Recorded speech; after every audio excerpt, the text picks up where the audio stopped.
Hello everyone, लगातार उठ रहे सवाल सीआरपीसी धारा 319 के बारे में हम इस वीडियो में विचार करेंगे। सीआरपीसी धारा 319 ट्रायल के दौरान अतिरिक्त अभियुक्तों को समन करने के लिए सुप्रीम कोर्ट ने 12 दिशा निर्देश जारी किए हैं। चलिए स्टार्ट करते हैं। सुप्रीम कोर्ट ने 12 दिशा निर्देश कौन कौन से जारी किए हैं। सुप्रीम कोर्ट की एक संविधान पीठ ने ट्रायल के दौरान अतिरिक्त अभियुक्तों को समन करने के लिए दंड प्रक्रिया संहिता की धारा 319 के तहत शक्तियों के प्रयोग के संबंध में विस्तृत दिशा निर्देश जारी किए हैं। Justice S Abdul Nazeer, justice BR Gavai, justice AS Bopanna, justice Rama Subramanian और जस्टिस BV नागरत्ना की पीठ ने इसे संदर्भित कुछ मुद्दों का जवाब देते हुए दिशा निर्देश जारी किए हैं। धारा 319 की सीआरपीसी के तहत शक्ति का प्रयोग करते समय सक्षम न्यायालय को किन निर्देशों का पालन करना चाहिए।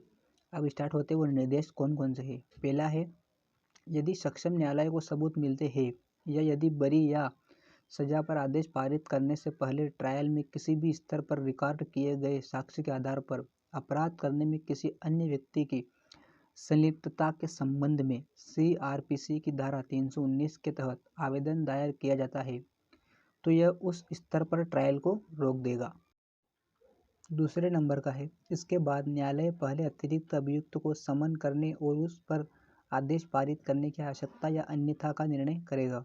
तीसरा है, यदि अदालत का निर्णय सीआरपीसी की धारा 319 के तहत शक्ति का प्रयोग करना है और अभियुक्त को समन करना है तो मुख्य मामले में ट्रायल के साथ आगे बढ़ने से पहले ऐसा समन आदेश पारित किया जाएगा।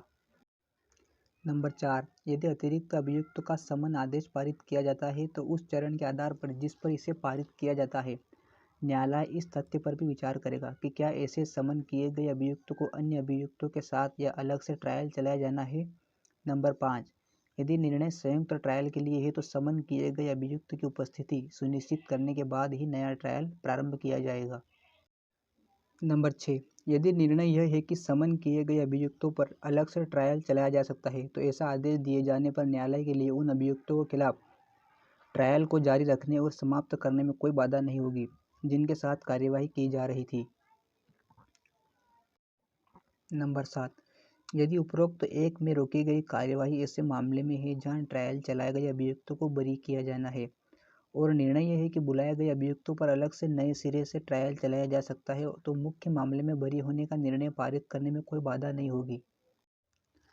नंबर 8, यदि मुख्य ट्रायल में इसकी समाप्ति तक शक्ति का आवाहन या प्रयोग नहीं किया जाता है और यदि कोई विभाजित विखंडित मामला है तो सीआरपीसी की धारा 319 के तहत शक्ति को केवल तभी लागू या प्रयोग किया जा सकता है जब विभाजित विखंडित ट्रायल में समन किए जाने वाले अतिरिक्त अभियुक्तों की संलिप्तता की ओर इशारा करते हुए प्रभाव को लेकर सबूत हो। नंबर 9, यदि दलीलें सुनने के बाद और मामले को निर्णय के लिए सुरक्षित कर दिया जाता है तो न्यायालय के लिए सीआरपीसी की धारा 319 के तहत शक्ति का आवाहन करने और इसका प्रयोग करने का अवसर उत्पन्न होता है। अदालत के लिए उपयुक्त पाठ्यक्रम इसे फिर से सुनवाई के लिए निर्धारित करना है।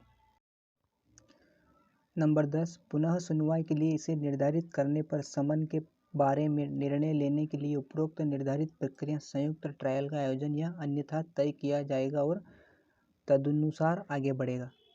नंबर 11, ऐसे मामले में भी उस चरण में यदि निर्णय अतिरिक्त अभियुक्तों को समन करने और एक संयुक्त ट्रायल आयोजित करने का है तो ट्रायल को नए सिरे से आयोजित किया जाएगा और नए सिरे से कार्यवाही की जाएगी।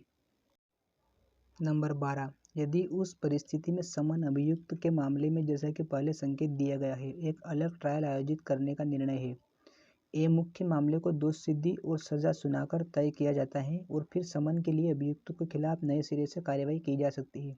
बी, बरी होने के मामले में मुख्य मामले में उस आशय का आदेश पारित किया जाएगा और फिर समन किए गए अभियुक्त के खिलाफ नए सिरे से कार्यवाही की जाएगी।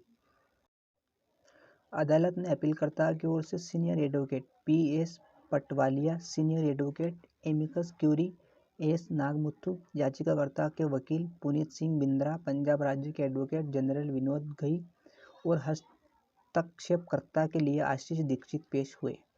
इस प्रकार 12 ही पूरे हुए। जो 12 दिशा निर्देश दिए गए थे वो सारे 12 दिशा निर्देश पूरे हो चुके हैं।